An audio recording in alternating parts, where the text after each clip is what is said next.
فرماتے ہیں صحابہ نہ بات کر رہے تھے، اور بات یہ کر رہے تھے کہ یار لوگوں کو گناہوں سے کیسے روکا جائے، لوگوں کو گناہوں سے گفتگو صحابہ یہ کر رہے تھے۔ عبداللہ ابن عمر کہتے ہیں بیٹھے تھے اور یہ گفتگو کر رہے تھے کہ گناہوں سے پلاننگ یہ ہوتی تھی، ان کی جو محفلیں ہوتی تھی نا بیٹھ کے، وہ خوش گپیاں نہیں ہوتی تھی، بلکہ وہ تبلیغ کی، جد و جہد کی، لوگوں کو برائی سے منع کرنے کے لیے بیٹھتے تھے، اس پر منصوبہ بندی کرتے تھے، پلان کرتے تھے، آگے ترتیب دیتے تھے۔ گفتگو ہو رہی تھی تو اب آپس میں بات ہونے لگی کہ کون سا گناہ زیادہ برا ہے جس پر سب سے پہلے کام کیا جائے۔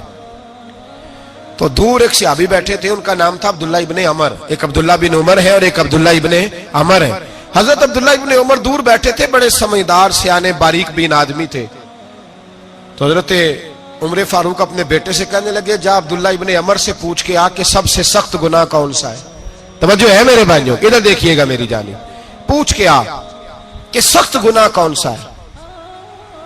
عبداللہ بن عمر رضی اللہ تعالیٰ عنہ کی خدمت میں جب عبداللہ ابن عمر گئے تو جا کے کہنے لگے کہ صحابہ پوچھتے ہیں کہ آپ نے زیادہ وقت گزارا ہے نبی رحمت صلی اللہ علیہ وسلم کے پاس، تو بتلائیے برا گناہ کون سا ہے، سب سے سخت گناہ، تاکہ سب سے پہلے اس پر پابندی لگائی جائے، اس پر محنت کی جائے۔ تو حضرت عبداللہ ابن عمر کہنے لگے صحابہ کو جا کے بتا دو کہ سب سے برا گناہ شراب پینا ہے، سب سے برا گناہ، اور یہ ام الخبائث ہے، برائیوں کی جڑ ہے، گناہوں کی ماں ہے، یہ بنیاد ہے، باقی گناہ اسی سے شروع ہوتے ہیں۔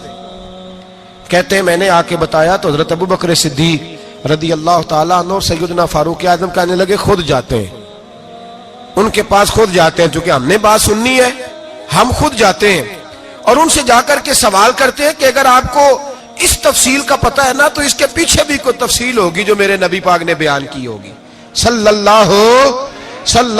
تعالی علیہ وسلم، اس تفصیل کا بھی آپ کو پتہ ہوگا جو نبی پاک نے بیان کی ہوگی، اس بات کے پیچھے جو بیک گراؤنڈ ہے، جو پس منظر ہے۔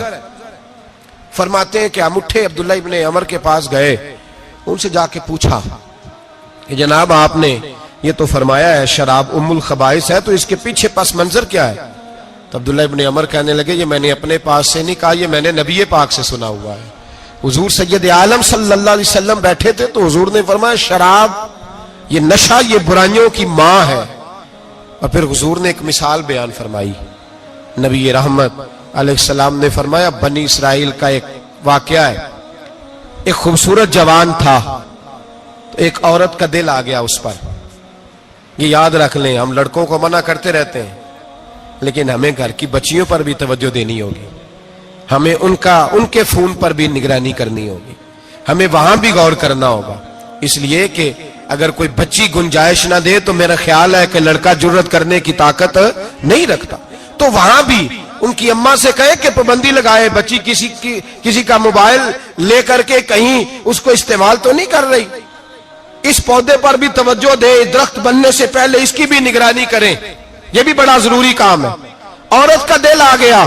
تو نبی پاک علیہ الصلوۃ والسلام فرماتے اس نے کوئی بہانہ لگایا، کسی کو کہا کہ اس نوجوان کو بلا کے لاؤ، اس کو کہو کہ ہم نے کوئی گواہی لینی ہے تجھ سے۔ وہ نوجوان آیا، ایک کمرے میں داخل ہوا تو اگلے کمرے میں لے گئے، وہاں داخل ہوا تو اس سے اگلے کمرے میں لے گئی، وہ داخل ہوا تو اسی طرح 7 مکفل کمروں میں لے گئی۔ میرے کریم رسول میرے محبوب پاک علیہ السلام فرماتے ہیں، صحابہ کو سمجھا رہے ہیں میٹھے لب و لہجے میں، فرماتے ہیں جب سب سے پچھلے کمرے میں لے گئی تو ایک لڑکا بندھا ہوا تھا وہاں رسیوں سے، شراب کا پیالہ پڑا ہوا تھا، اور بی بی کہنے لگی کوئی گواہی شواہی نہیں لینی، تجھے اس لیے بلایا ہے کہ تیرے اوپر دل آ گیا ہے، اب میرے ساتھ منہ کالا کر۔ تو وہ جوان کہنے لگا نہیں، میں نے اپنے نفس کو پاک رکھا ہوا ہے، میری نظر بھی پاک ہے، دل بھی پاک ہے، اور اس کی برکت یہ ہے کہ رب نے میری روح کو بھی پاک رکھا ہوا ہے، تو میں یہ حرکت نہیں کر سکتا۔ پاک لوگ پلید کاموں کی جانب توجہ نہیں کرتے، میں یہ حرکت نہیں کر سکتا۔ اقبال نے اپنے بیٹے کو دعا دی تھی، اس نے کہا تھا حیا باقی نہیں ہے زمانے کی آنکھ میں، خدا کرے کہ رہے تیری جوانی بے داغ، خدا کرے کہ رہے تیری جوانی بے داغ۔ کہا میرے ساتھ منہ کالا کر، اس نے کہا میں نہیں کرتا۔ کہنے لگی چل پھر اس کو قتل کر، اس کو میں نے باندھا ہوا۔ اس نے کہا میں قتل کیوں کروں، میری کیا دشمنی ہے؟ کہا پھر شراب پیو؟ کہا میں شراب بھی نہیں پیتا۔ تو وہ کہنے لگی اب تو میں نے تجھے اپنے چنگل میں پھانس لیا ہے، اب تو یہاں سے بچ کے جا نہیں سکتا، اور اگر تو باہر جائے گا تو میں شور کروں گی، لوگ جمع کروں گی، اس نے میری عزت آبرو پہ ہاتھ ڈالا ہے، تو بچ تو نہیں سکتا، ایک کام تو کرنا پڑے گا۔ محبوب فرماتے اس نوجوان نے سوچا کہ زنا بھی بہت بڑا جرم ہے، قتل بھی بہت بڑا گناہ ہے، چلو اب مجبوری ہے تو شراب پی لیتا ہوں۔ لیکن وہ سمجھا نہ کہ شراب تو بنیاد ہے۔ اس نے ایک پیالہ جو پیا، کہنے لگا ایک اور دے دو، دوسرا پیا تو کہنے لگا ایک اور دے دو، اب 3 پیالے 3 بوتلیں شراب جو پی چکا تو خماری چڑھ گئی۔ اب اس عورت کے قریب جانے لگا کہ میں تیرے ساتھ زنا کروں گا۔ اس نے کہا جب تک میں قریب نہیں آنے دوں گی جب تک تو اسے قتل نہ کرے۔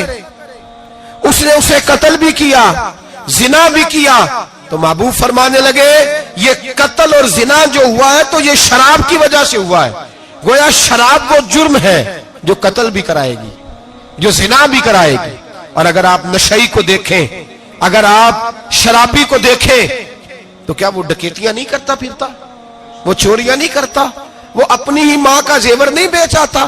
وہ اپنی ہی بہن کا پڑا ہوا جہیز نہیں بیچ آتا، وہ اپنے ہی گھر میں ڈاکے نہیں ڈالتا، وہ اللہ کے گھر مسجد میں آ کر کے چوری نہیں کرتا۔